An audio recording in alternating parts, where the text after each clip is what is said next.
I've been asked to address the issue of Jonathan Edwards and slavery and theology with sort of a sub-question that goes something like this. Can the theology of a slave owner be trusted?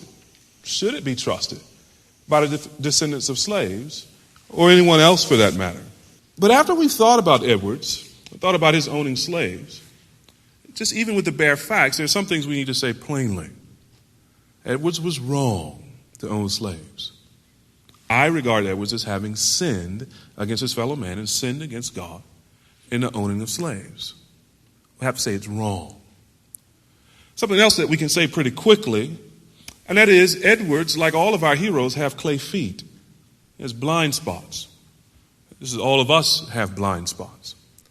But even if after we've said those things plainly and quickly, we can't stop there. That's not saying enough, because if we just stop with Edwards is wrong, we're liable to throw the baby out with the bathwater. And if we just stop with Edwards has clay feet, we're liable to give the appearance that we're winking at a serious evil and atrocity.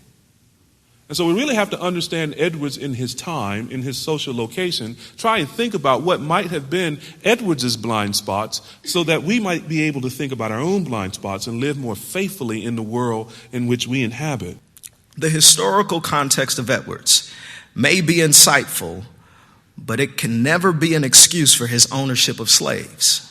It is a dangerous dichotomy to separate the man from his theology. After all, if my education here at TEDS is worth anything, it has taught me that I must live what I say I believe.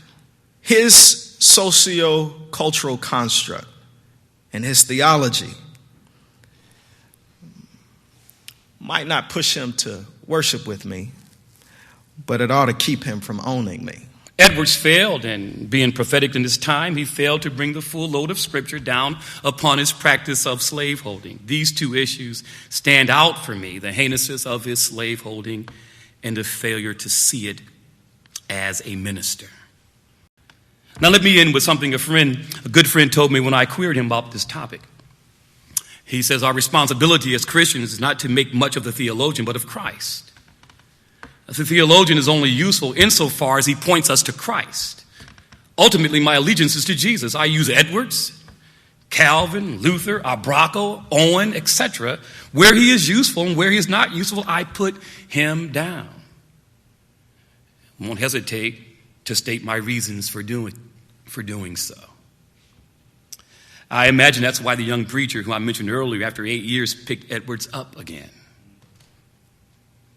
That's why my grandson will get a couple of more volumes on Edwards from me. Hopefully, they'll be a tad bit more accurate.